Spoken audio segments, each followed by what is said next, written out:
नमस्ते गौरवाणी श्रीमूर्तये दीनतारिणे रूपानुगाविरुद्धाप सिद्धान्तद्वान्तहारिणे नमो गौरकिशोराय साक्षाद्वैराग्यमूर्तये विप्रलम्बारसाम्बोधे पादाम्बुजाय ते नमः।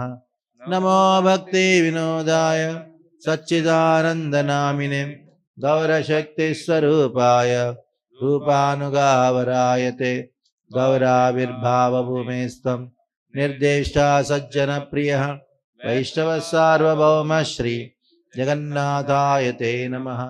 वाञ्छाकल्पतरुभ्यश्च कृपा सिन्धुभ्य एव च पतितानां पावनेभ्यो वैष्णवेभ्यो नमो नमः। नमो महावदन्याय कृष्ण प्रेम प्रदायते कृष्णाय कृष्ण चैतन्य नाम्ने गौरत्तिशै नमः। पंचतत्वात्मकं कृष्णं भक्तरूपस्वरूपकं भक्तावतारं भक्ताख्यं नमामि भक्तशक्तिगं। हे कृष्णा करुणा सिंधो दीनबंधो जगत्पते गोपेश गोपिका कांत राधा कांत नमोस्तुते। जयतां सुरतोर्पंगुर मामंदमतेर्गति मत्सर्वस्वापदाम्बोजौ राधा मदन मोहन दिव्यद्वृन्दारण्यकल्पद्रुमादः श्रीमद्रत्नाकार सिंहासनस्थौ श्रीमद्राधा श्रीलगोविन्ददेवौ पृष्ठ्रालिभिस्सेव्यमानौ स्मरामि। श्रीमान् रासरसारम्भी वंशीवटतटस्थितः कर्षं वेणुस्वनैर्गोपीर् गोपीनाथः श्रीस्तनः तप्तकाञ्चन गौरांगी राधे वृंदावनेश्वरी वृषभानुसुते देवी प्रणमामि हरिप्रिय। जय श्री कृष्ण चैतन्य प्रभु नित्यानंद श्री अद्वैता गदाधर शिवासादि गौर भक्त वृंद। हरे कृष्णा कृष्णा कृष्णा हरे हरे हरे राम राम राम हरे हरे। हरे कृष्णा। तो दामोदराष्टकम का चर्चा कर रहे थे। कल दीपावली का उत्सव में बड़ा भव्य तरीके से आपने मनाया। कल दोपहर को हमने ये दामोदराष्टकम दामोदर लीला को चर्चा करते हुए 3 श्लोकों को चर्चा किया और बाकी के जो श्लोक है उसको और चर्चा करेंगे आज। और कुंती देवी के जो प्रार्थनाओं में जो बचे कुछ श्लोक हैं आज का पूर्णाहुति के दिन हम इसको समाप्त करेंगे। तो पहले श्लोक में सत्यव्रत मुनि ने नमामि ईश्वरम शरणागत होते हुए ईश्वर को कहा। ईश्वर कौन है? सर्वशक्तिमान। हे प्रभु मुझे आपका गुणगान करना है, तो ये जो गुणगान करने की जो शक्ति है आप प्रदान करो। तो मुझे मेरे मन में इच्छा है आपको गुणगान करने की, जैसे ध्रुव महाराज को भी इच्छा थी। क्या इच्छा थी? मैं कृष्ण का गुणगान करूं। तो कृष्ण क्या किया? तुरंत उनके शंख को लेके कपोल को स्पर्श किया। जैसे स्पर्श किया तो तुरंत ध्रुव महाराज प्रार्थना करना प्रारंभ किए। योऽन्तः प्रविश्य मम वासमिमां प्रसुप्तं संजीवयत्य किल शिक्षितधर सद्धाम्ना अन्यां च हस्तचरणां श्रवणत्वक आदिम प्राणान्नमो भगवते पुरुषाय तुभ्यम। ध्रुव महाराज ने कहा, हे प्रभु मेरा जिह्वा सोया हुआ अवस्था में था, लेकिन आप उसके अंदर प्रवेश किए। प्रवेश करके क्या किए? मेरे जिह्वा सोया हुआ अवस्था में जिह्वा को जागृत किया आपने। तो ध्रुव महाराज ने भी स्वीकार किया कि आपके शक्ति की वजह से मैं कुछ बोल पा रहा हूं। हम कृष्ण के बारे में तभी बोल पाते हैं जब उनकी शक्ति हमको प्राप्त हो। तो सत्यव्रत ने प्राप्त किया नमामि ईश्वरम। ईश्वर शब्द का अर्थ है सर्वशक्तिमान और जगदेकनाथ, सारा जगत का एकमात्र नाथ हो। आपके पास नहीं आएंगे तो कहीं और कहाँ जाएंगे? तो कृष्ण का शक्तिमान तो बहुत सारे लोग हैं, बहुत सारे नाथ हैं, उनके पास क्यों नहीं जाते हो? ने कहा कि आपके पास ही आऊंगा मैं, क्योंकि मैं आपका भक्त हूं। हे प्रभु आपका भक्त आपको छोड़ के कहाँ जाएगा? इसलिए ईश्वर शब्द का तीसरा अर्थ है निज प्रभु। वो ईश्वर कैसे हैं? सच्चिदानंद रूपम, उनका रूप है, दिव्य रूप है, सच्चित आनंद से भरा हुआ रूप है। और वो रूप है तो उस रूप का वर्णन तो बहुत लंबा चौड़ा हो जाएगा, लेकिन उस रूप का सौंदर्य का वर्णन करूंगा उनके कुंडलों का वर्णन करते। कुंडल कैसे? लसत, लसत शब्द के 4 अर्थ हमने सीखा। हिल रहे हैं, चमक रहे हैं। कुंडल सुंदर है, क्यों सुंदर है? क्योंकि कृष्ण धारण किया, और कुंडलों को महासौभाग्य प्राप्त हुआ। जो अन्य आभूषणों को प्राप्त नहीं हुआ, वो महासौभाग्य क्या है? कृष्ण के होंठों को चूमने का महासौभाग्य प्राप्त हुआ।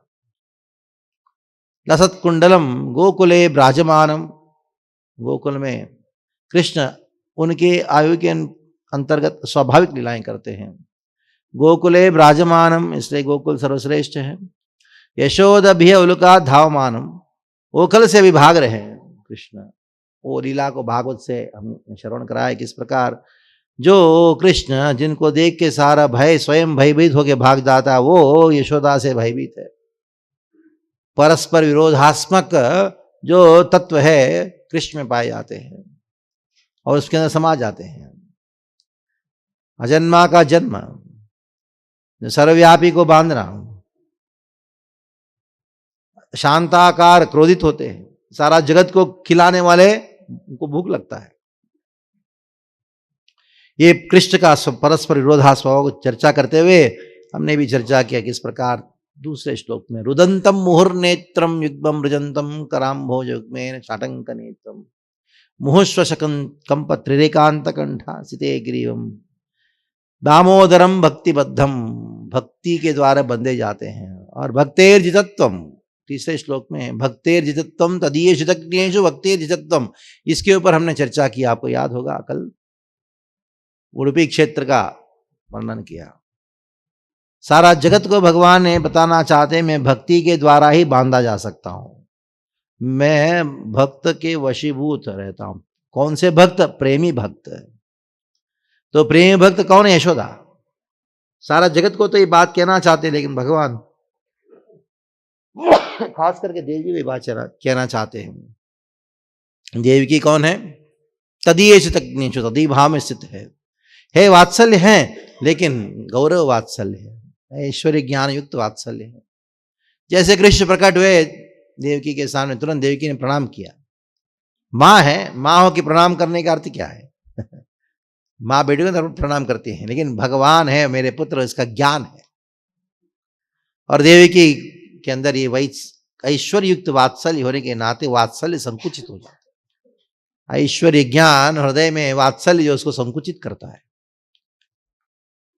तो द्वारका में कृष्ण ने वो लीला किया जहां देवकी दही मंथन कर रही है और कृष्ण देवकी को चिढ़ा रहे हैं। नटखटपंथी लीला का जो मंथनी उसका हाथ में ले लिया, रस्सी को हाथ में ले लिया और भागे, और देवकी कृष्ण के पीछे भाग रही, लेकिन पकड़ नहीं पाई, हताश हो गई, बैठ गई, बोले कि बस अभी थक गई। तो वो जो रूप है, एक हाथ में मथनी दूसरे हाथ में रस्सी लेके, वो रूप आज भी उडुपी में दिखाई पड़ता है। उस रूप में सारा जगत को भगवान ने संदेश दे रहे हैं, खास करके देवकी और तदीय भाव में स्थित है उनको संदेश दे रहे हैं कि भक्तेर जितत्वम, केवल ब्रजवासी मुझे बांध सकते हैं, ब्रजवासी मुझे जीत सकते हैं। जो श्रवण कीर्तन करते हैं, रागमार्ग में जो कृष्ण को प्राप्त करने के लिए प्रयास करते हैं, उनके वश में आ जाते हैं कृष्ण।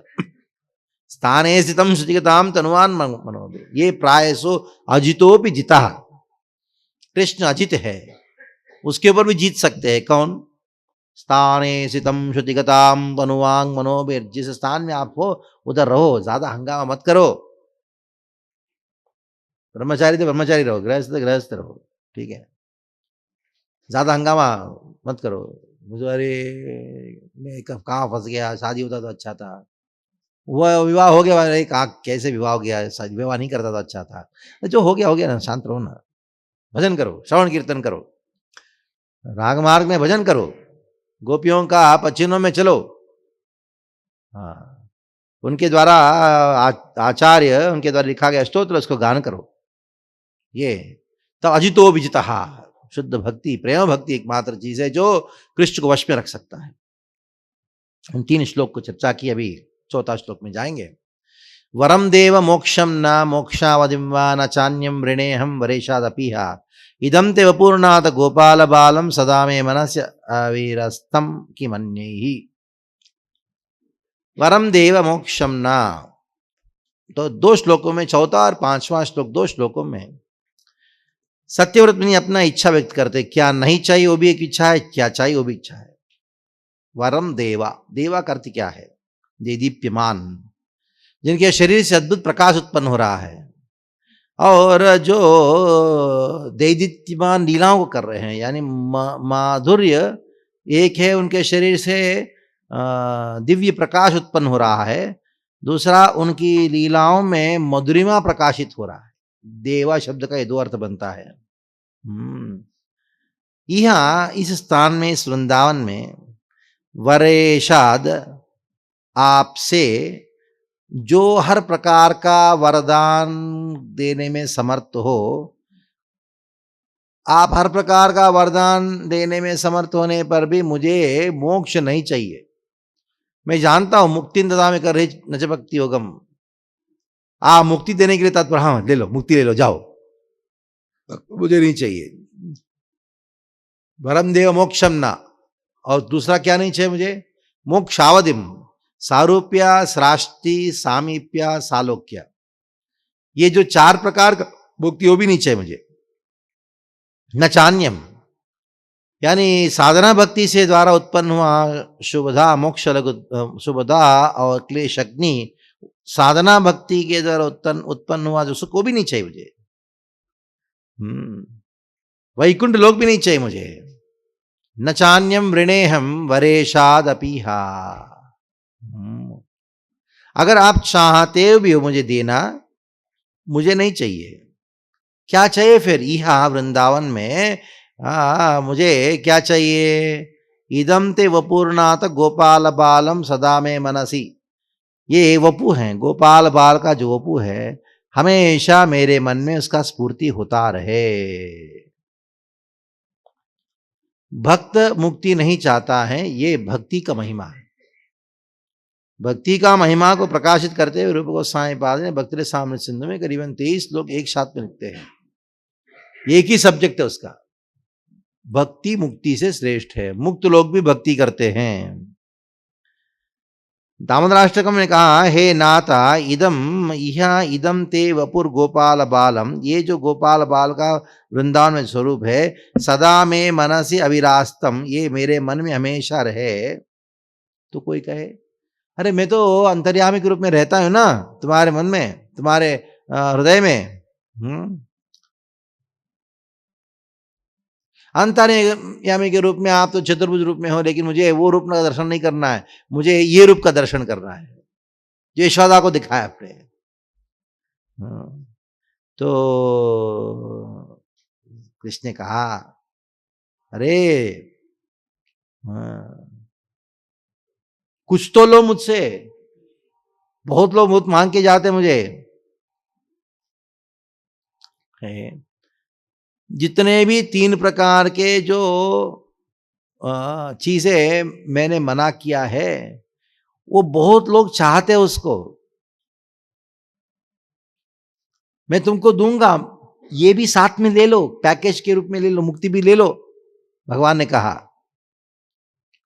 तब सत्यव्रत कहते कि मन यही, क्या फायदा? अगर आपका सच्चिदानंदमय स्वरूप बाल गोपाल का जो रूप है, गोपाल बालम रूप है, मेरे मन में उससे मुझे आनंद प्राप्त हो रहा है, बाकी चीज लेके करूंगा क्या मैं? कि मन यही। मान लो कि आपने ये रूप का दर्शन नहीं दिया, बाकी चीज देने के बाद भी उससे करूंगा क्या? कि मन ये, क्या फायदा? क्या फायदा? कोई फायदा नहीं उनसे। इसलिए आप मुझे किमन्यई, क्या फायदा उनका, क्या अच्छा उनमें है?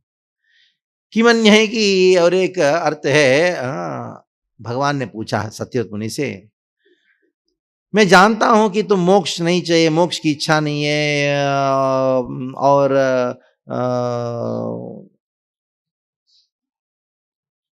अगर मैं तुमको चतुर्भुज नारायण का रूप दिखाऊं तो चलेगा क्या?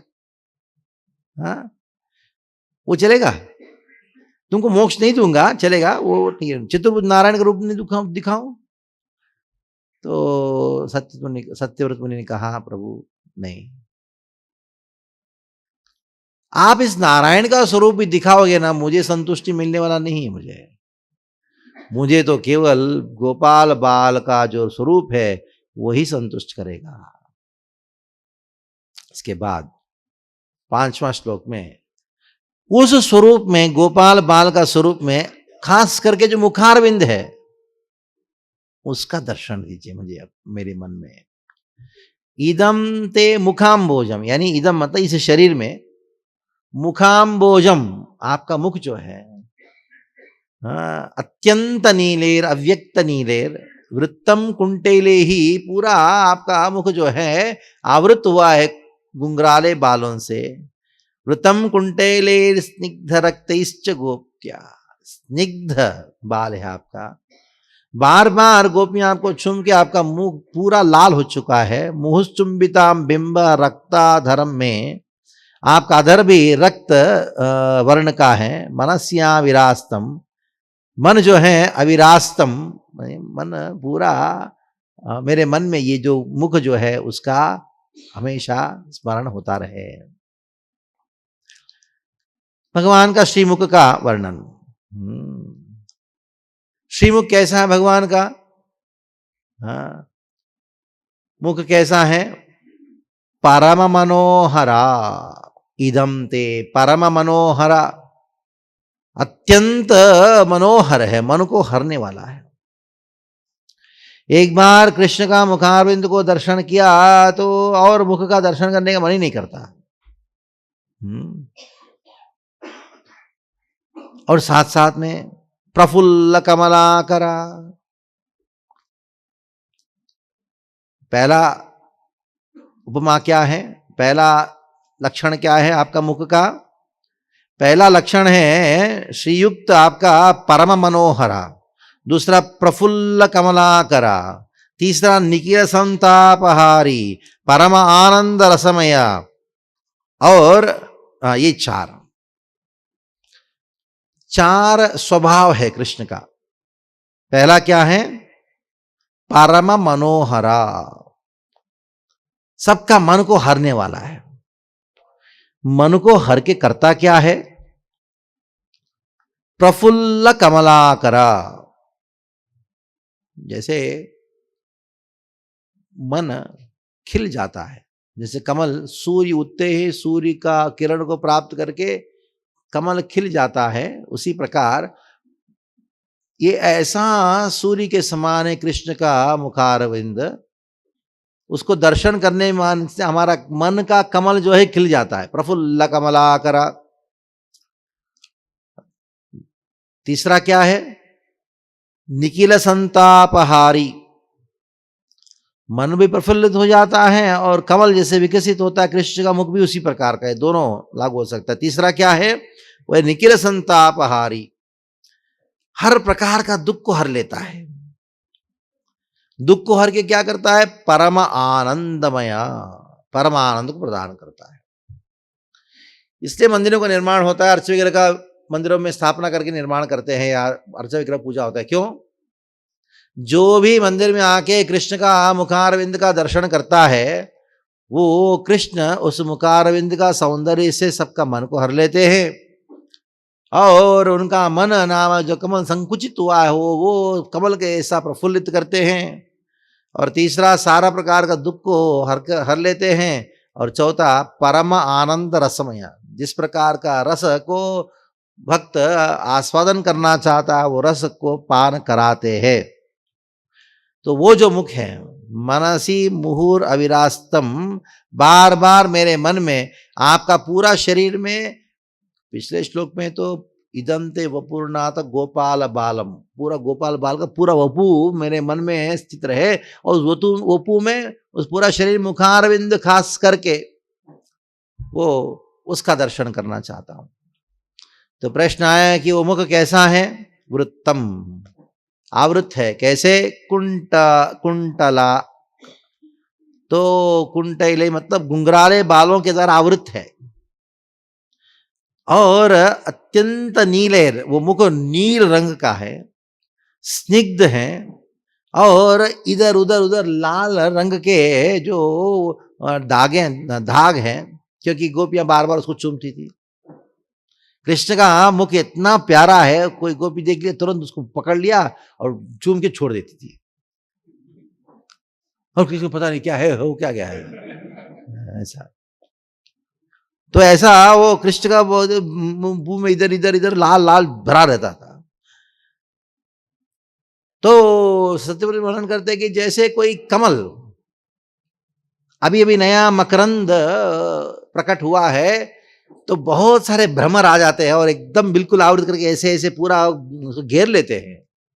वैसे ही ये जो कृष्ण का मुख जो है, उनके घुंघराले बाल भ्रमर के समान हैं। और उनका मुख कैसा है? गोप्य गोपीगण तो बार बार चूम के मुहुश्चुंबिताम्बिंब रक्ताधरम में, मुहुश्चुंबिताम्बिंद बार बार चूमने की वजह से वो मुख पूरा लाल हो चुका है। वो जो मुख है कृष्ण का, मेरे मन में हमेशा स्फूर्ति होता रहे, सदा सदा में मनसी, इस श्लोक में भी लागू होता है। और खास करके कृष्ण के होंठ कैसा है? बिंबा बिंबा फल जैसा उनका होंठ है। अलम लक्ष्य लाभ है। अगर ये प्राप्त नहीं होता है मुझे, आपका मुखारविंद का दर्शन, कृष्ण का मुखारविंद का दर्शन प्राप्त नहीं होता, लक्ष्य लाभ है, लाखों लाभों की क्या फायदा, मुझे कोई फायदा नहीं है। अभी 2 श्लोकों में उन्होंने अपनी इच्छा व्यक्त किया। जैसे इच्छा व्यक्त किया, देखो कृष्ण का दर्शन की लालसा व्यक्त करने मात्र से हृदय में प्रेम इतना उभर के बाहर प्रकट होता है, उस समय लीला का दर्शन समाप्त हो जाता है। नाम संकीर्तन करे अलावा और कोई चारा नहीं रह जाता। ये नाम संकीर्तन प्रेम का कारण भी है, और प्रेम प्राप्त करने के बाद नाम संकीर्तन ही बच जाता है। शुरुआत में भी नाम संकीर्तन, अंत में नाम संकीर्तन, बीच में नाम संकीर्तन। जैसे सत्यव्रत मुनि के हृदय प्रेम से आप्लावित हो गया, तुरंत नाम संकीर्तन करना प्रारंभ कर दिया। नमो देव दामोदर अनंत विष्णु, ये नाम संकीर्तन। ये जो प्रार्थना का जो प्रभाव, उनकी शक्ति जैसे जैसे बढ़ते गई, तो मन में कृष्ण प्रकट होते, प्रकट होने मात्र से वो दृश्य से संतुष्ट नहीं होता। तो कृष्ण वो भक्त के मन में आता है साक्षात दर्शन करो, तो साक्षात दर्शन करने की लालसा व्यक्त करते हैं। और ये साक्षात दर्शन करने का एकमात्र साधन है नाम संकीर्तन, परम साधना। नाम संकीर्तन को श्रीपाद सनातन गोस्वामी के पास क्या किस रूप में वर्णन करते? परम साधना। मन को कृष्ण के सौंदर्य के ऊपर स्थित करके और नाम संकीर्तन करते हुए, यही रूप कृष्ण आप मेरे मन में दर्शन दिला रहे हो, मुझे मेरी आंखों के सामने दर्शन दीजिए। चलिए क्या कह रहे इस श्लोक में? नमो देव दामोदर अनंत विष्णु प्रसीद प्रभो दुख जलाब्धिमग्नम कृपा दृष्टि वृष्ट्याति दीनम बतानु। मैं दीन हो चुका हूं। दैन्य भाव में भी दैन्य हृदय में, यानी नम्र हृदय में ही प्रेम प्रकट होता है। जितना अहंकारी व्यक्ति के हृदय में भगवान प्रेम प्रदान नहीं करते। हृदय एकदम बिल्कुल द्रवीभूत होना चाहिए, उसी हृदय में भगवान प्रेम प्रदान करते हैं। गृहाणेश माम अज्ञ इध्यक्ष दृश्य। देखिए अपनी नम्रता को व्यक्त करने के लिए क्या कहा? दुख जलाब्धि मग्नम, मैं दुखों के जल में डूब रहा हूं, आप मेरे पर कृपा कीजिए। दीन हो चुका हूं और माम अज्ञा, में अज्ञानी हूं। इन बातों ने दैन्य भाव को व्यक्त किया। ब्रह्मचारी जी ने पूछा था प्रश्न कि प्रार्थना का कोई शैली होता है क्या? है ही शैली है। पहला क्या है? शरणागति, गुणगान, दैन्य भाव को व्यक्त करना और इच्छा व्यक्त करना। हे प्रभु, प्रभु का अर्थ क्या है? मदीश्वर, मेरा ईश्वर हो आप, मैं आपको प्रणाम करता हूं, प्रसीदा, मेरे से प्रसन्न हो। मैं आपको प्रसन्न करने के लिए प्रयास कर रहा हूं, लेकिन मेरे प्रयास के द्वारा आप प्रसन्न होते हो कि नहीं मुझे मालूम, लेकिन मेरे निवेदन से आप प्रसन्न होते हो। देखिए, किसी को प्रसन्न करने का प्रयास तो करना चाहिए। कभी कभी क्या होता है, आप एक व्यक्ति को प्रसन्न करने का बहुत प्रयास करो लेकिन प्रसन्न नहीं होते, लेकिन उनके पास जाके बोलना चाहिए, देखो मेरे से प्रसन्न हो जाओ भाई खुश हो जाना मेरे से, तब वो हंसता है, चलो यार चलो ठीक है तो प्रसीदा, प्रसीदा, हाँ आप मुझे कृपा कीजिए, मेरे से प्रसन्न हो जाइए। ऐसा नहीं कि मैंने जो किया है इतना अच्छा किया कि आपको प्रसन्न कर पाऊं, मुझे नहीं मालूम, उसके ऊपर भरोसा नहीं है। मेरे कार्यों के द्वारा आप प्रसन्न होते कि उसका भरोसा नहीं है। भरोसा इसके ऊपर है कि याचना करूंगा, भले आपको पसंद आए ना आए, लेकिन हो जाना, प्रसन्न हो जाना भाई, अभी क्या करे जो दिया है ना उसे संतुष्ट रहो दुख जलाब्धि मग्नम, तो प्रश्न पूछा क्या दुख है तुमको? मैं दुखों के जल में डूबा जा रहा हूं। क्या दुख है? संसार का दुख है? नहीं, आपके विरह ताप है अवधि। वैसे दैन्यता के अनुसार वो सत्योत्पन्नी कहते हैं कि मैं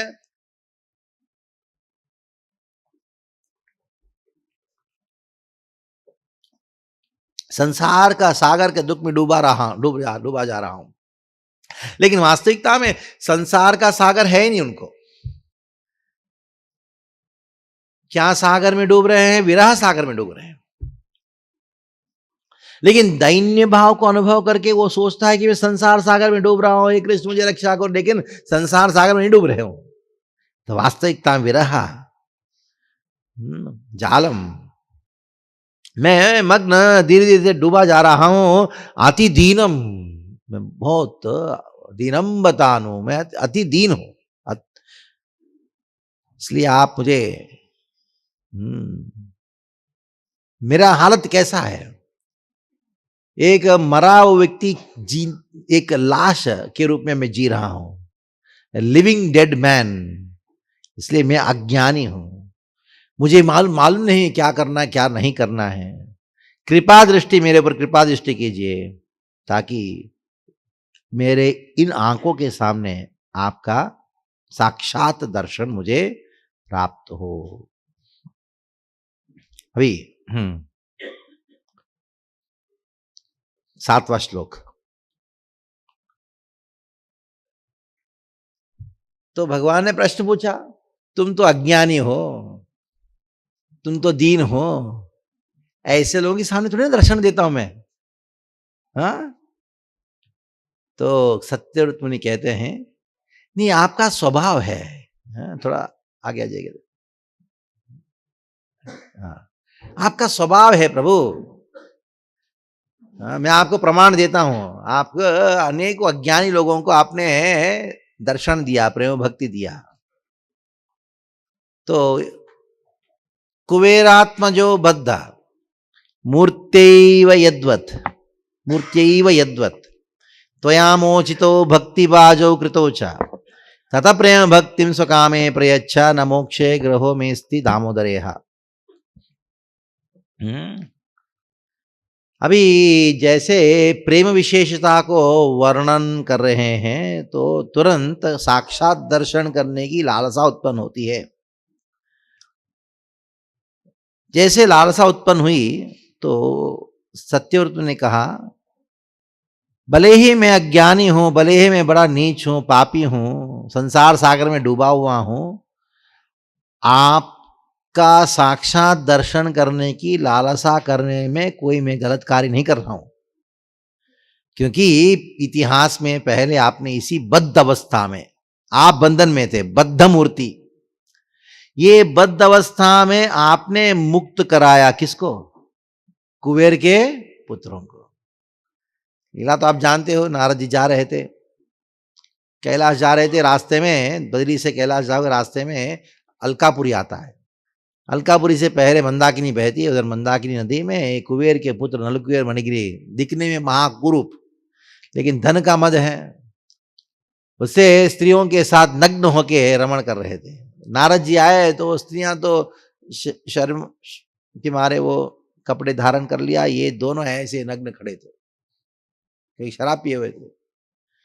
तो नारद जी कृपा किया उनके ऊपर, तो नारद जी ने इन दोनों को शाप दिया है, नंगे घूम रहे हो, हाँ नंगे हो, चलो रह जाओ, वृक्ष जैसे रह जाओ। वृक्ष तो पूरा जीवन में नंगा ही घूम रहता है कि नहीं, नग्न रहता है।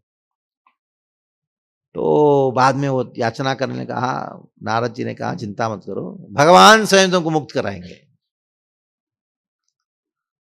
तो इधर कुबेरात्मजो बद्ध मूर्ति, कुबेरात्मजो बद्ध मूर्ति एक शब्द है।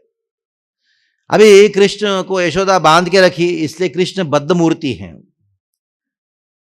और ये बद्ध मूर्ति में से आप बंधे हुए कृष्ण क्या किया, जो बंधन में है कुबेर के पुत्रों को, उनको बंधन से मुक्त कराया। और खुद बंधन में है, दूसरों को बंधन से कैसे मुक्त कर सकता है, ये भी विरोधास्पद बात है। कृष्ण ने क्या किया, ये दो वृक्ष के बीच में ये ओखल को लेके आए, तो ने सोचा कि यशोदा ने मुझे बांध के रखी ना, अभी कुछ और करके दिखाता हूं। दोनों वृक्षों के बीच में दो ओखल को लाए और ओखल को थोड़ा सा धक्का दिए तो आड़ा हो गया। दोनों वृक्ष के बीच में लाया, थोड़ा सा हल्का सा ऐसे धक्का दिया, दोनों उसे धाड़ करके नीचे गिरा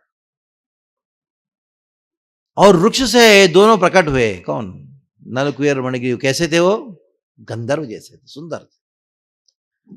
और कृष्ण को प्रणाम किया, परिक्रमा किया, प्रार्थना किया और वो अपने धाम में चले गए। नलकुबेर मणिगिरी प्रार्थना है, वो कभी विशेष अलग सब्जेक्ट है, लेकिन इस लीला को थोड़ा सा आगे बढ़ाते हुए देखते हैं। दो वृक्ष ऐसे दहाड़ करके नीचे बढ़ा, सब लोग आगे। तो नंद महाराज के कौन, क्या हुआ क्या हुआ क्या हुआ, तो देखा दो वृक्ष नीचे गिर पड़े। तूफान तो आए नहीं, हाँ कुछ ऐसा कोई बारिश वाले कोई लक्षण तो नहीं, कैसे गिरा। उधर वैसे छोटे छोटे बच्चे थे, वही 2-2.5 साल के बच्चे थे। सब लोग नंद महाराज को बोलने लगे, देखा कृष्ण ऐसे गए, दो वृक्ष थे नीचे गिर गए, कृष्ण ने गिराया और वृक्ष से दो बहुत सुंदर देवता आए, कृष्ण को परिक्रमा किए, प्रार्थना किए, प्रणाम किए। नंद महाराज ने सब बच्चों को देखा, अच्छा झूठ बोलने में एक्सपर्ट आप लोग, हाँ ये बच्चों का स्वभाव बताओ, ऐसा देखा था मैंने, वो देखा, ये देखा, बोलते हैं बच्चे का इमेजिनेशन बहुत वाइल्ड रहता है, वाइल्ड इमेजिन। तो नंद महाराज तो झूठ बोल रहे, इमेजिनेशन का चचट। उसी समय क्या हुआ, बलराम जी को किसी ने कहा कि कृष्ण को कोई बांध के रखा। वो कृष्ण कौन बांधा, गुस्से से भाग भाग क्या है। देखा कृष्ण बंधे हुए अवस्था में, तो गुस्से कौन बांधा। तो एक ग्वाल बाल ने कहा कान में बलराम को, यशोदा ने बांधी। यशोदा है चुपचाप, ठीक है।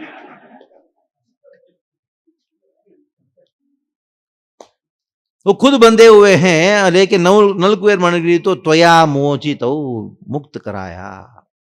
ये संसार से तो मुक्त कराया, लेकिन साथ साथ में आपने क्या किया, प्रेम भक्तिम स्वकामे प्रयच्छा, आपने उनको प्रेम भक्ति दिया। और ये दोनों कौन है, भक्ति बाजौ कृतौचा, ये दोनों भक्ति को ही अपना जीवन का उद्देश्य माने, इसलिए उनको भक्ति बाजौ कहा गया है, भक्ति बाजौ कृतौचा। और दूसरा भक्ति बाजन, बद्दी बाजौ का अर्थ क्या है, जो लोग भक्ति का शरण को कभी त्याग नहीं कर सकते, उनको भी भक्ति बाजो कहा गया है। ऐसे जो नलकुबेर मणिगिरी है, जो बड़े अपराध किए थे, उन लोगों को आपने मुक्ति दे के प्रेम भक्ति दिया, तो हे दामोदरा, मुझे भी आप अपना प्रेम भक्ति प्रदान करो, आपका आश्रय प्रदान करो। तो सनातन गोस्वामी पाद ने ये कमेंट्री में आगे कहते हैं कि 4 शब्द इस्तेमाल किया। नमो देव दामोदरा अनंत विष्णु। पहले हे दामोदरा, नमो देव, हे देव, आप हर जगह व्याप्त होने पर भी आप मेरे सामने दामोदर रूप में प्रकट हो जाइए। आप अनंत हो, इसलिए आपको इधर तक आने के लिए कोई लंबा समय नहीं लगेगा। आप विष्णु सर्वव्यापी हो, इसलिए मेरे सामने तुरंत प्रकट हो सकते हो। इसलिए 4 नाम उनने इस्तेमाल किया बड़े उत्साह के साथ। नमो देवा दामोदरा अनंत विष्णु, 4 नाम संकीर्तन किया। अभी आया 7वां श्लोक, 8वां श्लोक। नमस्तेस्तु दाम्ने स्फुरदीप्ति धाम्ने त्वदीयोधरायत विश्वस्य धाम्ने, नमो राधिकाये त्वदीय प्रियाये, नमो अनंत लीलाय देवाय तुभ्यम। अभी पूर्णाहुति हो रहा है। सारे जितने श्लोकों का एक समराइजेशन हो रहा है, सारांश बताया जा रहा है।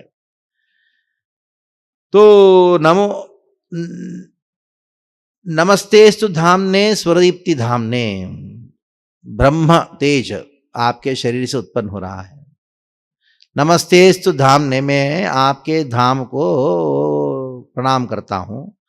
नमस्तेस्तु धाम्ने स्फुरदीप्ति धाम्ने, आपका उदर में जो बांधा हुआ जो रस्सी है ना, उससे अत्यंत अद्भुत प्रकाश उत्पन्न हो रहा है। आपका उदर कैसा है? विश्वस्य धाम्ने, सारा विश्व आपके उदर में है। 2 बार कृष्ण ने दिखाया यशोदा माई को, मेरे उदर में देखो, ये पूरा विश्व है, पूरा विश्व आपके उदर में है। लेकिन ऐसा कौन सा रस्सी है जो आपके पेट को बांध के रख सकता है? एक ही रस्सी है जो आपको बांध कर रखता है। वो क्या है? वो है भक्ति। तो भक्त वत्सलता का विशेषता को वर्णन कर रहे हैं। पहला मैं प्रणाम करूंगा रस्सी को, बाद में आपका उदर को प्रणाम करूंगा। अचानक राधिका आ गई, नमो राधिकाये त्वदीय प्रियाये। ये किसके लिए? क्योंकि राधा रानी जो है उनके पास ही अधिकार है आपको बांधने की। बाह्य रूप में यशोदा ने आपको बांध के रखी, लेकिन वास्तविकता में उनको बांधने के पीछे राधा रानी का हाथ है। राधा रानी आई और एक रिबन निकाल के दे दी, और क्या किया? वो रिबन को लेके बांध के यशोदा ने कृष्ण को बांध दी। तो राधिका जो है, जितने भी भक्त, प्रेमी भक्त, उनमें से सर्वश्रेष्ठ है। तो त्वयैव त्वदीय प्रियायै, मैं उस राधिका को प्रणाम करता हूं। नमो अनंत लीलाय देवाय तुभ्यम, वापस प्रणाम करता हूं। किनको प्रणाम करता हूं मैं? वो अनंत लीला को प्रणाम करता हूं जो राधा रानी के साथ करते। क्या वो लीला? रास लीला। प्रेम विशेषों के साथ में ये प्रार्थना को वो पूरा संपन्न करते हैं। तो आखिरी श्लोक में किस किस को प्रणाम किया उन्होंने? पहला धाम को प्रणाम किया, बाद में उदर को प्रणाम किया, राधिका को प्रणाम किया, रासलीला को प्रणाम किया। अनंत लीला करते रासलीला। इसलिए राधा दामोदर, ये राधा दामोदर है, यशोदा दामोदर नहीं है। क्योंकि ये जो महीना है कार्तिक मास है, वो राधा रानी का मास है। राधा रानी कार्तिक मास की अधिष्ठा देवी है। अभी कुंती महारानी का प्रार्थनाएं हमारा सब्जेक्ट है, तो इसकी वजह से हम कुंती महारानी की प्रार्थनाओं को, जो बचे हुए श्लोक है, उसको पूर्ण करेंगे। दामोदर अष्टकम को हमने इसलिए गान किया क्योंकि कार्तिक मास दीपावली का दिन था और साथ साथ में कुंती महारानी की प्रार्थनाओं में कुंती देवी ने क्या किया था, दीपावली के दिन जाके ये जो दामोदर लीला का साक्षी वो दर्शन की थी। तो कुंती देवी की प्रार्थना में वापस प्रवेश करेंगे, जो हमने परसों प्रारंभ किया था। कुंती महारानी की जो प्रार्थना है वापस करके करेंगे। कुंती महारानी की प्रार्थना क्या है, आपके पास मोबाइल में है, देख लीजिएगा। एक बार हम इन सारे प्रार्थनाओं को साथ में उच्चारण करेंगे। बड़े अद्भुत प्रार्थनाएं हैं, तो मेरे साथ में उच्चारण करें। और आपके पास तो मोबाइल में आ ही गया होगा, नहीं तो आप इंटरनेट में जाइएगा और प्रभुपाद जी के ग्रंथों में से भागवत का प्रथम स्कंद का 8वां अध्याय का 18वां श्लोक से प्रारंभ है। नमस्ये पुरुषं त्वाद्यमीश्वरं प्रकृते परम् अलक्ष्यं सर्वभूतानामन्तर्बहिरवस्थितं मायाजवनिकाचन्नं अज्ञादोक्षजमव्ययं न लक्ष्यसे मूढदृशा नटो नाट्यधरो यथा तथा परमहंसानां मुनीनाममलात्मनां भक्तियोगविधानार्थं कथं पश्येमहि स्त्रियः कृष्णाय वासुदेवाय देवकी नंदनाय च नंदगोपकुमाराय गोविंदाय नमो नमः। नमः पंकजनाभाय नमः पंकजमालिने नमः पंकजनेत्राय नमस्ते पंकजांग्रये यथा ऋषिकेशकलेन देवकी कंसेन रुद्धाति चिरं सुचार्पिता विमोचिताहं च स आत्मजा विभो त्वयैव नातेन मुहुर्विपद्घ्नात् विशान्महाग्ने पुरुषाददर्शनात् असत्सभाया वनवासकृच्छतः मृदे मृदेनेकमहारथास्त्रतो द्रौम्यस्त्रजश्चास्म हरेरभिरक्षिता विपदा सन्तुता शश्वत् तत्र तत्र जगद्गुरो भवतो दर्शनं यत् स्यात् अपुनर्भवदर्शनं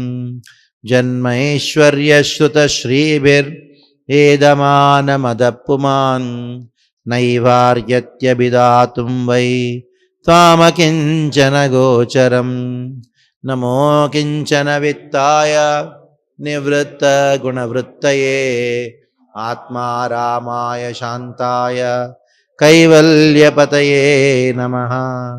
मन्ये त्वां कालमीशानं अनादिनिधनं विभुं समं चरन्तं सर्वत्र भूतानां अन्मितः कलि न वेद कश्चित् भगवान् चिकीर्षितं तवेहमानस्य नृणां विडम्बनं न यस्य कश्चित् दयितोऽस्ति कर्हिचित् द्वेषश्च यस्मिन् विषमामतिर्नृणां जन्म कर्म च विश्वात्मन् अजस्या कर्तुरात्मनः तिर्यन्निशिशु यादहसु तदत्यन्तविडम्बनं गोप्या ददे त्वयि कृतागसिदाम तावत् या ते दशाश्रु कलिलाञ्जनसम्भ्रमाक्षं वक्त्रं निनीय भयभावनया स्थितस्य सा मां विमोहयतिभिर्यप्यद्विभेति केचिदाहुरजं जातं पुण्यश्लोकस्य कीर्तये यदोह प्रियस्यान्वावये मलयस्येव चन्दनम् अपरे वसुदेवस्य देवक्यां याचितोऽभ्यगात् जस्तं यस्य क्षेमाय वदाय च सुरद्विषां भारावताराण्यन्ये भुवो न वैवो ददो सीदन्त्या भूरिभारेण जातो हि तमुहार्तितः भवेस्मिन् क्लिश्यमानानाम् अविद्या कामकर्मभिः श्रवणस्मरणार्हाणि करिष्यन्निति केचन शृण्वन्ति गायन्ति गृह्णन्त्यभीक्षणशः स्मरन्ति नन्दन्ति तवेहितं जना तयैव पश्यन्त चिरेण तावकं भवप्रवाहो परमं पदाम्बुजम् अप्यद्यनस्तं सकृते प्रभो जिहाससि सित्सुहृदोऽनुजीविनः येषां न चान्यद्भवतत्पदाम्बुजात् नारायणं राजसुयोजितां हसां केवया नामरूपाभ्यां यदुभिः सह पाण्डवा भवतो दर्शनं यर्हि ऋषिगानामिवेशितुः नेयं शोभिष्यते तत्र यतेदानीं गदाधरा त्वत्पदैरङ्किता भाति स्वलक्षणविलक्षितैः अथ विश्वेश्वविश्वात्मन् य इमे जनपदा स्विद्ध्वा स्वकप औषधि विरुद्धा वनाद्रिविदन्वन्तो हेदन्ते तव वीक्षितैः अथ विश्वेश्वविश्वात्मन् विश्वमूर्ते स्वकेषु मे स्नेहपाशमिमं चिन्ति दृढं प्राण्डुषु वृष्णिषु त्वयि मेनन्यविषया मतिर्मधुपते सकृत् रतिमुद्वहता दद्धा गङ्गेवौ गन्मती श्रीकृष्ण कृष्ण सखा वृष्णिवृषभानविद्रुत् राजन्यवंशदहनानपवर्गवीर्य गोविन्द गोद्विजसुरार्तिहरावतारा योगेश्वराय किल गुरो भगवन्नमस्ते योगेश्वराय किल गुरो भगवन्नमस्ते।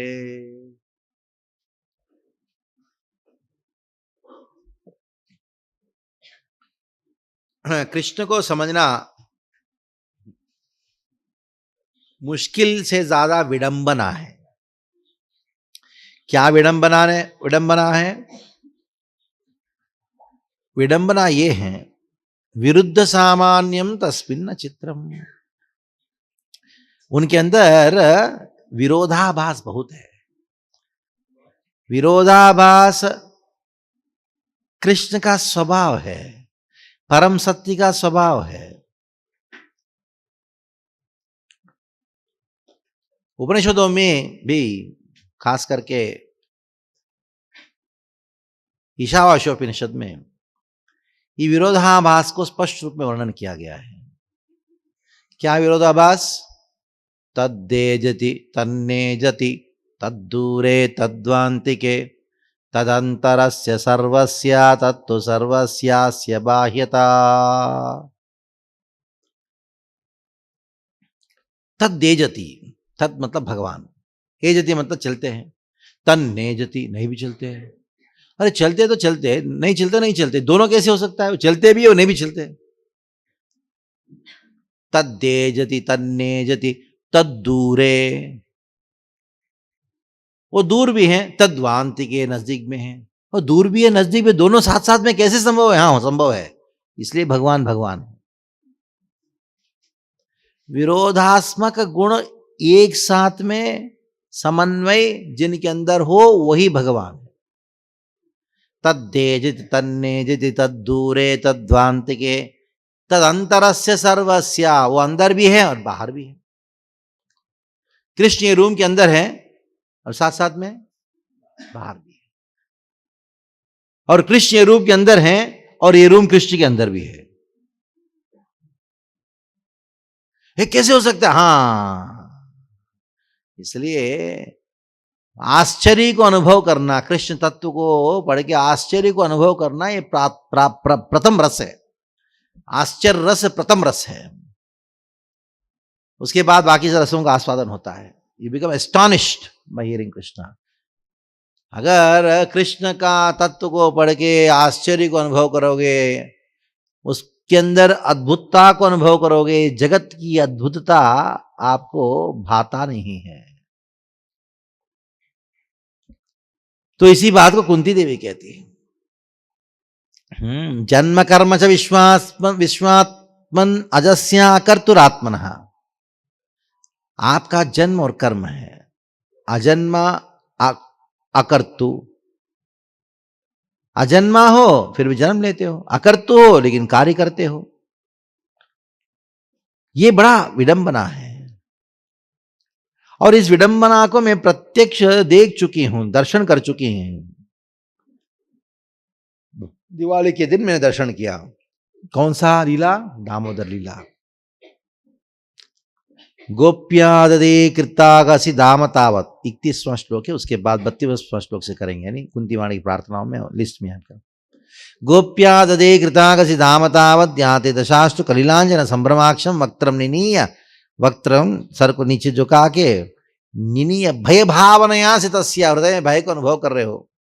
कोई कह सकता नहीं यशोदा से भय अनुभव कर रहा हूं, नाटक कर, नाटक नहीं, भय भावनया स्थितस्या, उनकी भावना हृदय में स्थित, भय का भाव। समाम विमोह्यति, माम विमोह्यति, मुझे ये दृश्य जो है मुझे मोहित कर रहा है। अगर कृष्ण के प्रति मोहित नहीं होगे, संसार के प्रति मोहित हो जाते हो। ये मेरा विडंबना है। 32वां श्लोक से, पहला स्कंद 8वां अध्याय 32वां श्लोक से कुंती देवी कारण वर्णन करती हैं, आप क्यों प्रकट होते हो। 5 श्लोकों में कारण वर्णन करती है, आपका प्राकट्य का कारण क्या है। केचिदाहुरजं जातं पुण्यश्लोकस्य कीर्तये यदोह प्रियस्यान्वावये मलयस्येव चंदनम। केचित मतलब कुछ लोग कहते हैं, केचित आहुर कहते हैं, क्या कहते हैं? अजम जातम। वापस देखो, अजन्मा का जन्म होता है। बहुत साल पहले जन्माष्टमी कार्ड छपा था, तो मैंने कहा कि ये कैप्शन डालो, पूरा पेज में जन्माष्टमी मत लिखो। हाँ? क्या लिखो? अजन्मा का जन्म लिखो। अजन्मा का जन्म कैप्शन रखो, तो बस सक्सेस हो गया। तो कार्ड अजन्मा का जन्म, ये क्या है भाई? तो खोल के देखा, जन्माष्टमी लिखा अंदर। अच्छा, जन्माष्टमी सुन के कॉमन हो गया ना, थोड़ा सा एक स्पेशल चीज मिलने। अजन्मा का जन्म। केचिदाहुर, कुछ लोग कहते हैं आप अजन्मा हो, विकृत जन्म लेते हो, पुण्य श्लोकस्य कीर्तये। हाँ, पुण्य श्लोक का अर्थ क्या है? युधिष्ठिर महाराज। पुण्य श्लोको नलो राजा पुण्य श्लोको युधिष्ठिर। पुण्य श्लोक का अर्थ है नल, जो बहुत प्रसिद्ध है, या युधिष्ठिर। पुण्य श्लोक युधिष्ठिर कहा गया है। आप यदुवंश में प्रकट होते हो युधिष्ठिर जैसे भक्तों की ख्याति बढ़ाने के लिए। भक्त भगवान का ख्याति बढ़ाना चाहता है, और भगवान भक्त का कीर्ति बढ़ाना चाहते हैं। यदोह प्रियस्यान्वावये मलयस्येव चंदनम। मलय पर्वत में जिस प्रकार चंदन उगता है, और चंदन के वजह से मलय पर्वत बहुत प्रसिद्ध हो गया।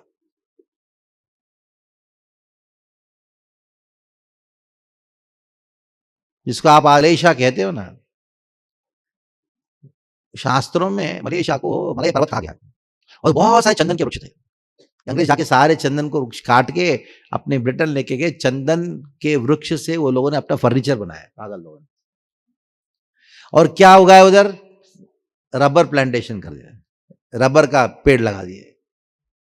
दुनिया को अंग्रेजों ने जिस प्रकार पूरा भारत ही नहीं पूरा विश्व को बर्बाद किया, पूछो मत। अभी सबक मिल रहा है, कर्म तो कुछ छूटेगा नहीं। हालत खराब है उन लोगों का भी। गीत गोविंदम में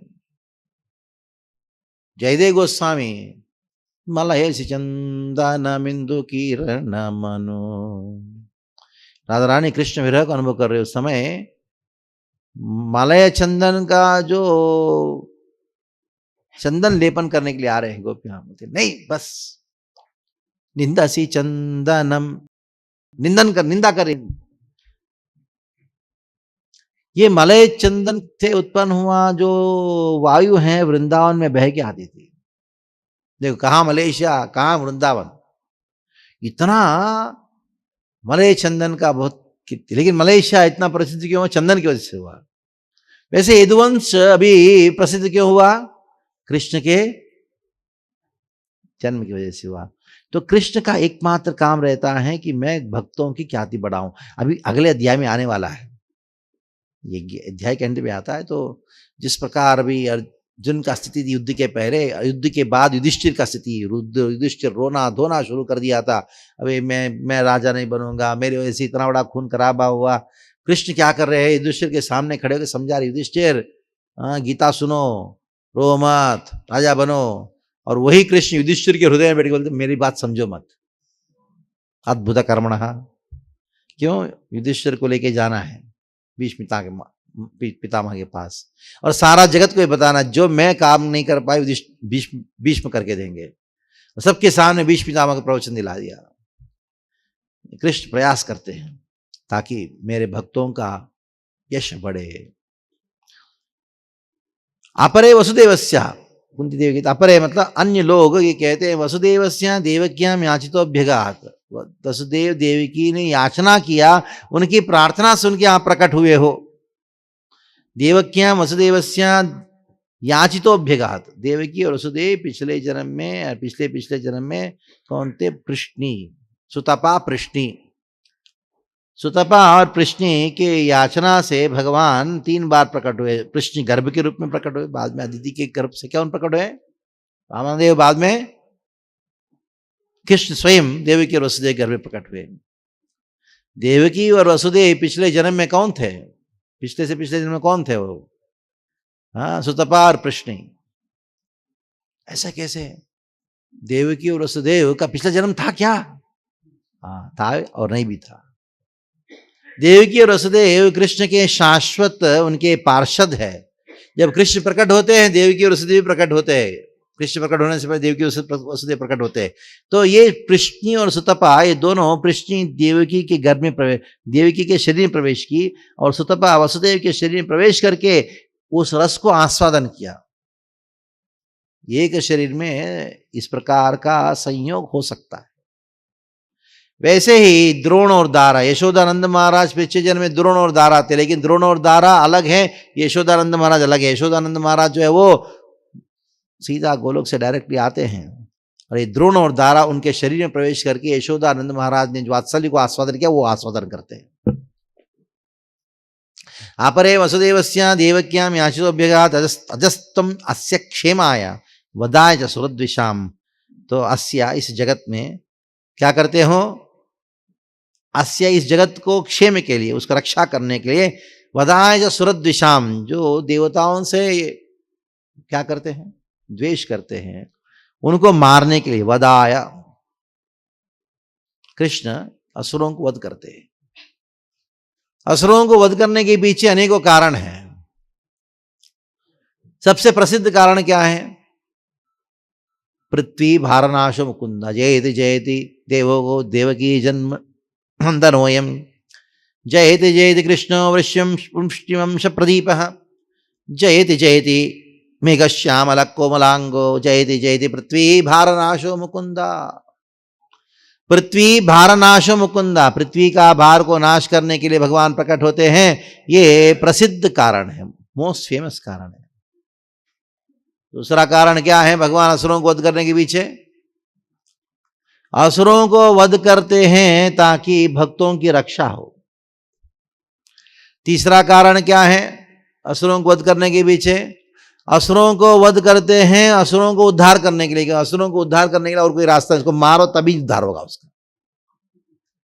चौथा कारण क्या असुरों को उद्धार करने के पीछे? असुरों को मारने के पीछे चौथा कारण है, असुरों को मारते हैं तो फाइटिंग होता है। जब फाइटिंग होता है भक्त बड़ा आनंद लेता है, क्या फाइटिंग हो रहा है, अरे ऐसे इसको मारो, ऐसा मारो, एकदम फाइटिंग सीन।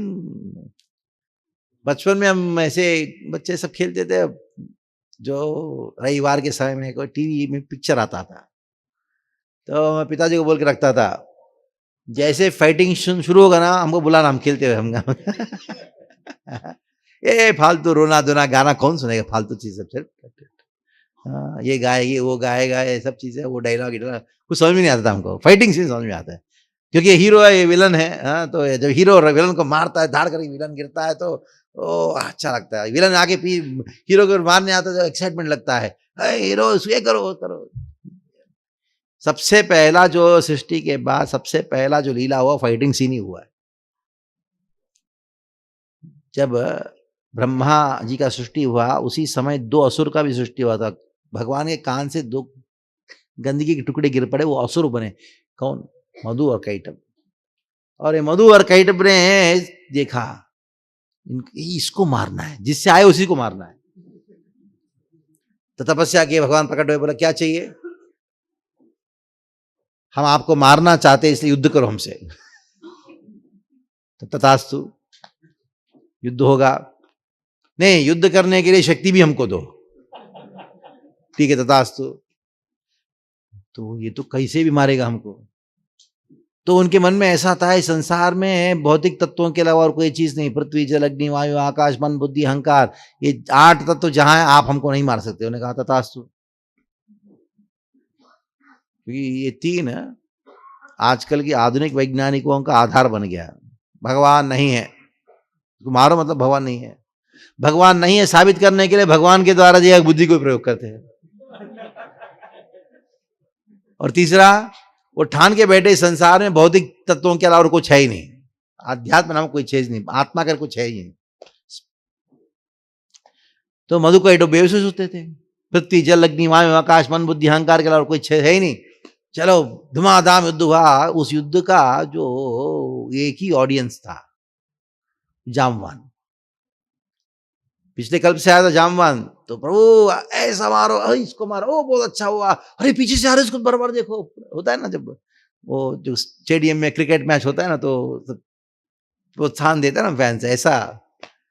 तो आखिरी में क्या किया भगवान ने? मधु और कैटभ बोले अपने जांगों के ऊपर धाड़ करके मार दिया। जांग तो भगवान के तो सच्चिदानंद है ना, तो उधर पृथ्वी जल अग्नि वायु आकाश मन बुद्धि अहंकार का कोई तो है नहीं, तो धाड़ करके मार दिया। तब जामवान ने कहा बहुत अच्छा बहुत अच्छा। उसने कहा जामवान, अगर तुम नहीं होता ना, मैं हार जाता। कभी कभी बोलते ना क्रिकेट में, आप ऑडियंस है, हाँ, जो स्पेक्टेटर्स है, आपका जो इंथुजियाज्म है, उसकी वजह से हम सिक्सर मार पाए। नहीं तो हम हार जाते हैं, सारा श्रेय उनको जाता है। तो ऑडियंस खुश हो जाता है कि नहीं। तो जामवान ने कहा, प्रभु ने कहा कि आप क्या वरदान चाहिए? जामवान ने कहा मुझे खाली 2 वरदान चाहिए। जब जब आपका फाइटिंग सीन होगा ना, मैं उसका दर्शन करना चाहता हूं। तो जहां जहां जब भी भगवान ने फाइटिंग सीन किया ना, तो उसमें जामवान दर्शन दिए। और दूसरा, लास्ट फाइट मेरे से होगा आपका, और आप मुझे हराओगे। हुआ कि नहीं? तो ये चौथा कारण है भक्तों को आनंद देने के लिए। पहला कारण क्या है? पृथ्वी भार नाशो मुकुंदा। दूसरा कारण क्या है? हाँ, भक्तों की रक्षा। तीसरा, असुरों का उद्धार। चौथा, हाँ हाँ, 5वां कारण है असुरों की इच्छा की पूर्ति करना। असुर चाहते हैं कि भगवान हमसे युद्ध करे, ईर्ष्या करे। नहीं, भगवान में ईर्ष्या नामक चीज है नहीं, द्वेष नामक कोई चीज है ही नहीं। लेकिन शास्त्रों में कहा गया है, नित्यो नित्यानाम चितस्चेतना नाम एको बहुनाम यो विदधाति कामान। सारे लोगों की कामना पूर्ण करने वाले हैं। और असुरों की कामना क्या है? ये भगवान मुझसे द्वेष करे। भगवान में तो द्वेष है नहीं, तो द्वेष है करके नाटक करते हैं ताकि इसका अभाव भी संतुष्ट हो जाए। कितना कारण हो गए? 5 कारण। छठा कारण बताते हैं, भगवान असुरों को क्यों मारते हैं। हाँ, ये छठा कारण ये है, बड़ा टेक्निकल कारण है, ध्यान से सुनिएगा। जब युद्ध होता है ना, असुरों के साथ युद्ध होता है, भगवान खतरे में रहते हैं। जब भक्त भगवान को खतरे में देखता है, तो उनके हृदय में जो भक्ति भाव है उभर के बाहर प्रकट होता है। जैसे कृष्ण काली के साथ कर रहे, तो कालिया ने कृष्ण को चंगुल में फंसा के रखा था। नंद बाबा को पता लगा, यशोदा साहब लोग भाग भाग के आए, देखा इतना बड़ा सर्प, इतने सारे फण, 101 मुख्य थे, हजारों फण थे उनके, इतना बड़ा कालिया पूरा बच्चे को एकदम लपेट के रखा है पूरा अंदर, खाली मुंह मात्र दिखाई पड़ रहा है कृष्ण का। और घबराए हुए कृष्ण, नंद महाराज यशोदा सब लोग देखे एकदम, और कृष्ण हंस रहे हैं, पता लगा ना। हाँ मेरे से प्रेम करते हैं, हम देख लिया तुम्हारे प्रेम को। अच्छा, कालिया को बोला अभी बहुत हो गया, मैंने देख लिया अभी जो। कृष्ण अपने आप को विस्तार करने लगे हैं, तो कालिया लपेट कर रखा था कृष्ण को। हाँ तो उनका शरीर बहुत दर्द हो रहा है, तो छोड़ दिया कृष्ण को। हाँ।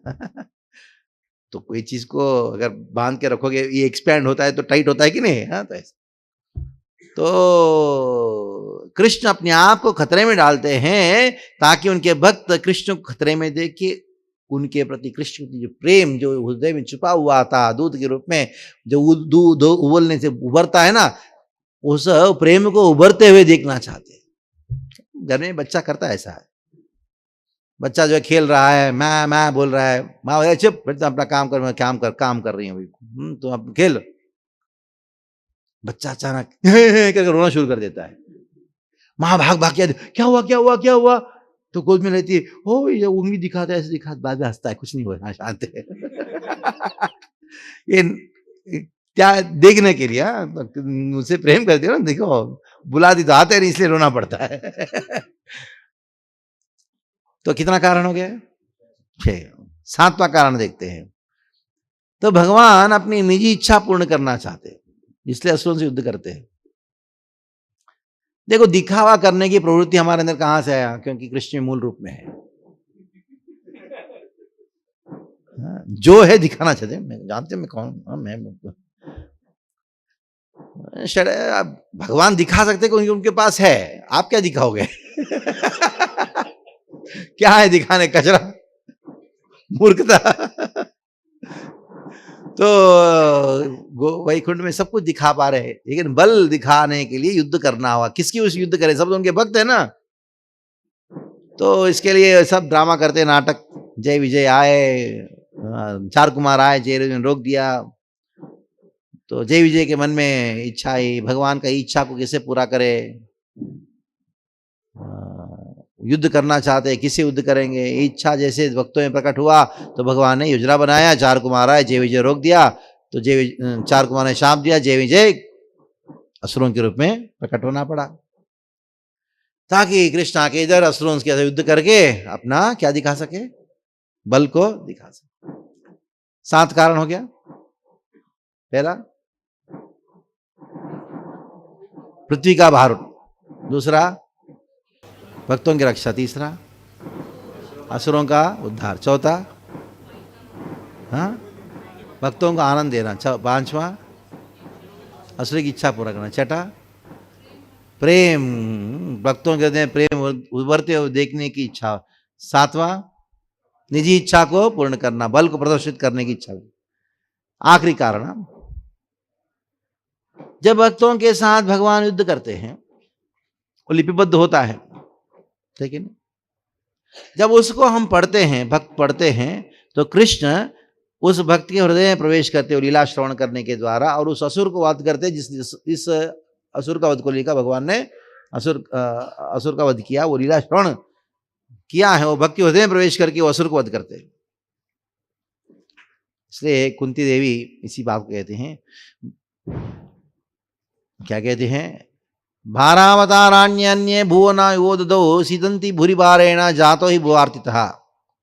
भूदेवी ने जाके प्रार्थना किया, ब्रह्मा जी के पास गए, ब्रह्मा जी सत्रेन, यानी शिव जी को, ब्रह्मा देवता को, सारे देवताओं को, इंद्र को लेके क्षीरम तीरपयो निधे, क्षीर सागर में जाके पुरुषम पुरुषोक्तों के द्वारा उपासना किया। तो भगवान ब्रह्मा के हृदय में कुछ ज्ञान प्रदर्शित और कहा कि, ब्रह्मा ने कहा सारे देवताओं को, भगवान को मालूम है पहले से ही भूमि का स्थिति कैसा है, वो आके रक्षा करेंगे, चिंता मत करो, आप अपने अपने स्थान में जाओ, और अपने कृष्ण की लीला में भाग लेने के लिए आप अपने यदुवंश में प्रकट हो जाओ। तो पृथ्वी भारनाशम कुंदा भुवार्तितः, 35वां श्लोक में, भवेस्मिन् कृष्णानां विद्या काम कर्म श्रवण स्मरणार्हाणि करिष्यन्ति केचन।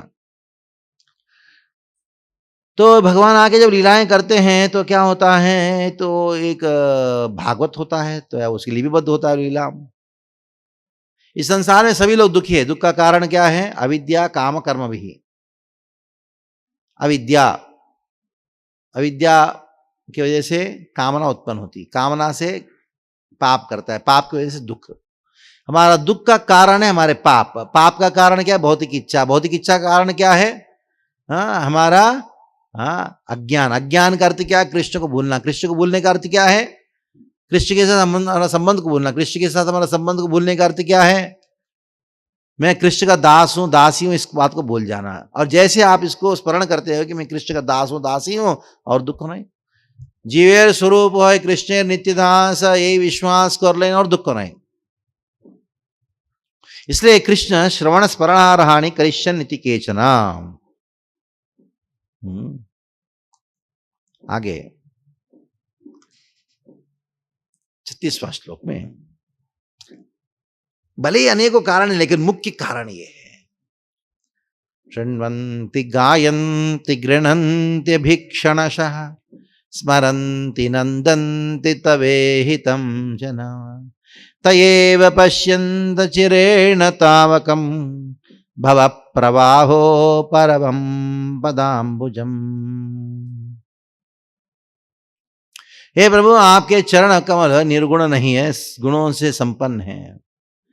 तो आप अपने जो सौंदर्य को प्रकाशित करते हो, तो क्या करते हो? सौंदर्य को और आपकी लीलाओं को शृण्वन्ति सुनते हैं, गायन्ति गान करते हैं, गृह्णन्ति उसके व्याख्यान करते हैं, स्मरन्ति स्मरण करते हैं, और दूसरों को वो गान करके सुनाते हैं।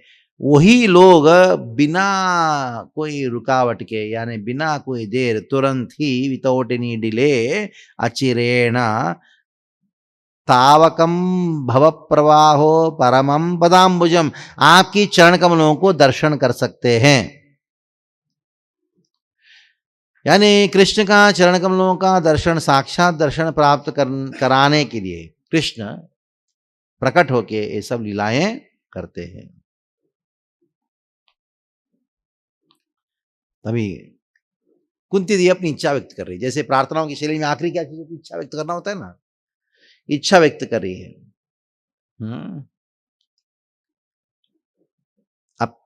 अप्यद्यनस्त्वं सकृते हित प्रभो जिहासति सुत्सुहृदोऽनुजीविनः येषां न चान्यद्भवतः पदाम्बुजात् परायणं राजसु योजितां हसाम्। हे प्रभु, आप क्या चाहते हो? क्या हमको छोड़ के जाना? जानते नहीं हो हम पूर्ण तरीके से आपके ऊपर निर्भर करते हैं।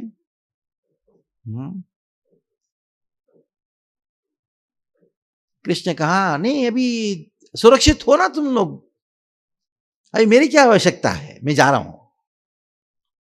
कुंती देवी कहती है, कृष्ण, मैं क्षत्राणी हूं, ठीक है, पहले हमारा एक ही दुश्मन था, कौन है? कौरव। अब युद्ध हुआ, युद्ध में कौरवों के पक्ष में अनेकों राजा लोगों ने साथ दिया और बहुत सारे राजा लोग मर गए। उनका प्रजा, उनके सैनिक, अभी एक ही दुश्मन, हमारा अनेकों दुश्मन है। अभी ये मत सोचो हम सुरक्षित है। युद्ध के पहले कुछ ही लोगों के साथ हमारा खतरा था, अभी हमारा खतरा बढ़ गया। युद्ध होने के बाद और ज्यादा सावधान होना चाहिए, ये शास्त्र कहता है। जो धनुर्वेद इस बात को कहता है, जो युद्ध हो जाता है ना, युद्ध के बाद ज्यादा खतरा है। राजसु योजिताम हसाम, परायणम राजसु योजिताम हसाम।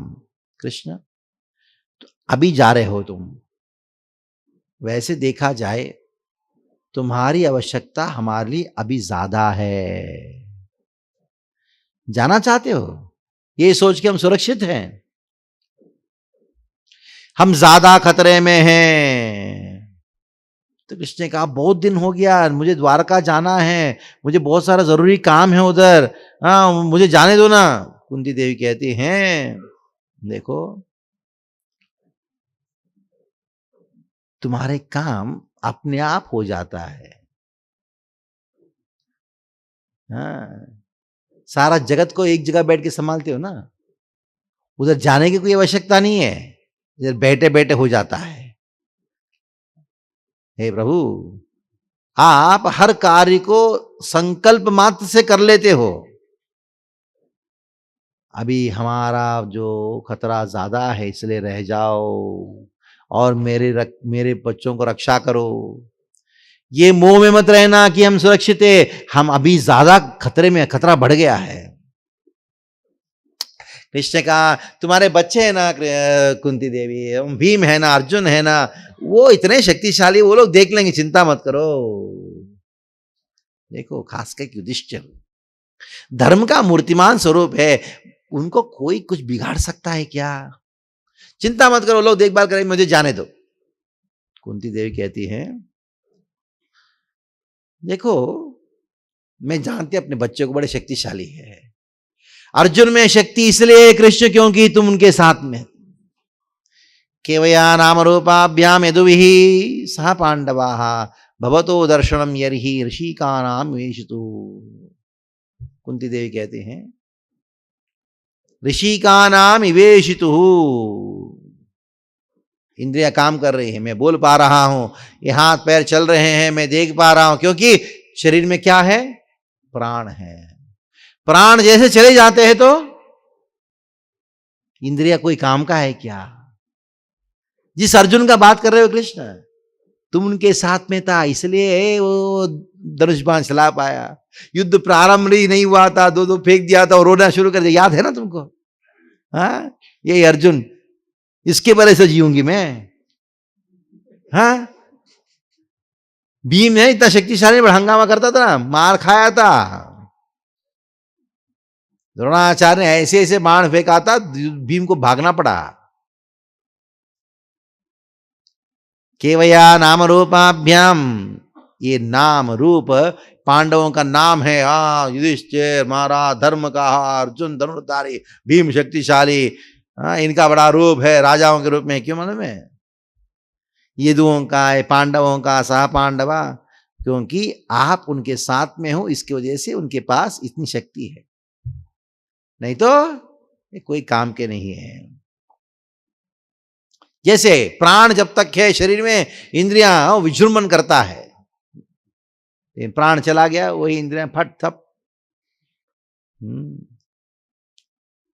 तब कुंती देवी कहती, अब तुम जाओगे, ये सोच के जा रहे हो कि अभी हम समृद्ध हैं? नहीं, ये भूमि की समृद्धि इसलिए है कृष्ण क्योंकि तुम्हारे चरण कमल है। नेयम शोभिष्यते तत्र एते दानेन गदाधरः त्वत्पदैरंकिता भाति। कृष्ण के चरण चिन्ह, तुम्हारे चरण चिन्ह इस देश में अंकित है, सुशोभित हैं, इसके वजह से सलक्षण विलक्षित ही, तुम्हारे चरण कमल का सुलक्षण विलक्षित ही, इसके वजह से पूरा राज्य सुशोभित है। अगर वो नहीं है तो खत्म। इसलिए मंदिरों की आवश्यकता, जिस जगह में भगवान का विग्रह की स्थापना होता है, जहां चरण चिन्ह गिरते हैं, वो सुशोभित रहता है। में जनपदा शुद्धा सपक्कोषधि विरुद्धा वनाद्रिधन्वंतो हिदंते तव वीक्षित ही। कृष्ण तुम्हारा दृष्टि है, इसकी वजह से जितने भी वनस्पतियां हैं उग रही हैं, सब्जियां फल सब कुछ उग रहा है, क्योंकि आपकी दृष्टि है। अतः विश्वेश विश्वात्मन, हे विश्वेश, विश्व के ईश्वर, विश्वात्मन, सारे विश्व की आत्मा, विश्व मूर्ति, पूरा विश्व का एक मूर्ति, विश्व तो आपका, विश्व ही आपका मूर्ति है, आपका स्वरूप है। स्नेह पासम चिंदी धर्म प्राण से विष्णुषु। अरे कुंती देवी कहती है, मैं बड़ी समस्या फंस गई, क्योंकि मेरे दोनों वंशों के साथ संबंध है। एक तो पांडव, दूसरा यदुवंश। मेरा जन्म यदुवंश में हुआ है, वसुदेव इत्यादि है, और मैं इन कुरुवंश के साथ में मेरा जन्म हुआ, मेरा संबंध है। कृष्ण अगर तुम इधर रहोगे तो मेरे जो परिवार वाले द्वारका में वो दुखी होंगे, तुम इधर से द्वारका चले जाओगे, इधर मेरे परिवार वाले वापस दुखी होंगे भी। बस मैं दोनों अवस्थाओं में दुखी रह जाऊंगी। मेरा दुख का कारण यही है क्योंकि मेरा स्नेह पाश है। इसलिए कृष्ण मेरा स्नेह पाश है ना पांडवों के प्रति और वृष्णियों के प्रति, इसको स्नेह पाश एवं चिंदी पांडुषु वृष्णिषु, वृष्णियों के प्रति पांडवों के प्रति ये स्नेह पाश को काट दो, क्योंकि ये स्नेह पाश की वजह से मैं बहुत पीड़ित हूं। इधर रहोगे तो ये उधर यदुवंशी दुखी हो जाएंगे द्वारका में, उनको देख के मैं दुखी हो जाऊंगी। इधर से उधर चलोगे, इधर पांडव दुखी हो जाएंगे, इनको देख के मैं दुखी हो जाऊंगी। मेरी परिस्थिति ऐसा है कि बस, भले ही ये सब भक्त है, लेकिन मैं सोच के बेटे ये मैं उनकी माँ हूं, मैं उनके मेरे पिता है, मेरे बहन है, मेरे भाई है, ऐसा सोच के बैठी हूं। ये जो स्नेह पाश है उसको काटो। मैं उनको भौतिक दृष्टिकोण से देख रही हूं, तो सबका कल्याण हो ऐसा कुछ कार्य करो। क्या मैं इन लोगों के बारे में सोचते सोचते मरूंगी क्या? मुझे ऐसा नहीं मरना है, इन लोगों के बारे में सोच के नहीं मरना है मुझे, केवल तुम्हारे प्रति ही मेरा मन लगे, ऐसा कुछ व्यवस्था करो। त्वयि में अनन्य विषया मति, मेरा मति जो है अन्य विषयों को त्याग करके त्वयि, केवल तुम्हारे अंदर, हे मधुपते सकृत रतिम उद्वहता गंगे वो गोमदन्वसी। जैसे गंगा समुद्र की ओर बहती है, बड़े पत्थर नीचे गिर गया गंगा के बीच में, गंगा अपना रास्ता निकाल लेती है। ऐसे ही मेरा मन जो है, जितने भी मेरे जीवन में रुकावट आए आने दो, मैं तो अपना रास्ता निकाल के गंगा की ओर बहती हूं। उसी प्रकार मेरा मन भी बहे आपके प्रति। कृष्ण कहा, हे तुम अभी इन पांडवों से अपना आसक्ति त्याग करोगे, यादवों से, तो मेरे साथ भी आसक्ति खत्म हो जाएगा तुम्हारा। नहीं नहीं नहीं नहीं, मेरा मन और रति उद्वहा बहे, कैसे बहे? गंगा के जैसा। गंगा जब बहती है तो बहुत बड़ा पत्थर नीचे गिरता है, जब हिमालयों से बीच में गिरता है, लैंडफॉल साइड होता है, तो फिर भी अपना नदी जो अपना रास्ता निकाल लेता है। भक्त को भी ऐसे होना चाहिए, कितना भी कुछ भी आए ना, अपना रास्ता निकालो ना। ये क्यों गिरा, वो क्यों गिरा, उसे झगड़ा करने की क्या जरूरत, जाओ ना, अपना चुपचाप रास्ता निकाल के आगे निकल जाओ, ठीक है। तो मेरा जो आसक्ति किसी के प्रति भी ना हो, केवल तुम्हारे प्रति रहे, ऐसी मेरी प्रार्थना है। ये काटो, स्नेह पाश को काटो। और आखिरी में कुंती देवी नाम संकीर्तन कर रही है, श्री कृष्ण कृष्ण सखा। ओ कृष्ण, कृष्ण सखा कौन है? अर्जुन के सखा हो।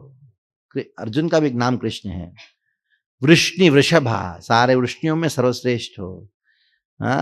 वृष्णि वृषभा आवनिदृक् राजन्य वंश दहना, तो राजाओं को मारने वाला, जो पृथ्वी को नाश किया, पृथ्वी के ऊपर बहुत किया, राजन्य वंश दहना। अपवर्ग वीर्य, जिनका वीर जो है ये पृथ्वी का नहीं, संसार का नहीं है, अपवर्ग वीर्य। हे गोविंद, जो गायों को आनंद प्रदान करने वाले हैं। गो द्विज असुरा हरावतारा, गो ब्राह्मण, द्विजा देवता, सुरा, उनका दुख को हरने वाले हैं। योगेश्वरा, सारे योगियों को ईश्वर, सारे जगत के एकमात्र गुरु, हे भगवान, भगवान नमस्ते। नाम संकीर्तन कर रही है। तो नाम संकीर्तन करते हुए कुंती देवी अपनी प्रार्थनाओं को पूर्ण करती हैं। तुरंत कृष्ण ने क्या किया? प्रत्येथम कलपदे परिणूता किलोद्य मंदम जहासा। कृष्ण चाहते हो कृष्ण आपको देख के हंसे? ये कुंती महारानी प्रार्थना करो। कुंती महारानी जैसे प्रार्थना किया, तुरंत कृष्ण हंसे। मंदम जहासा, मंद मतलब बड़े मधुर। मंदम जहास वैकुंठो मोहयन्निव मायया, मोहयन्निव, प्रेम से मोहित हो गए कृष्ण।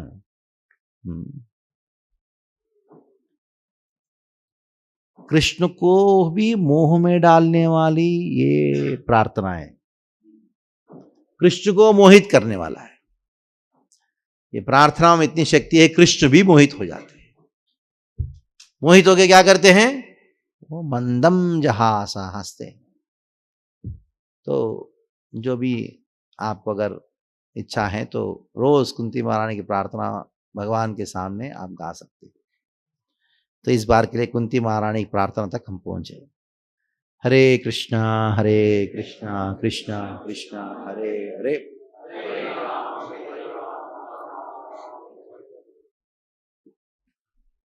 हरे कृष्णा। श्री प्रभुपाद की जय। कोई एक आध प्रश्न है या? हाँ पूछिए। हाँ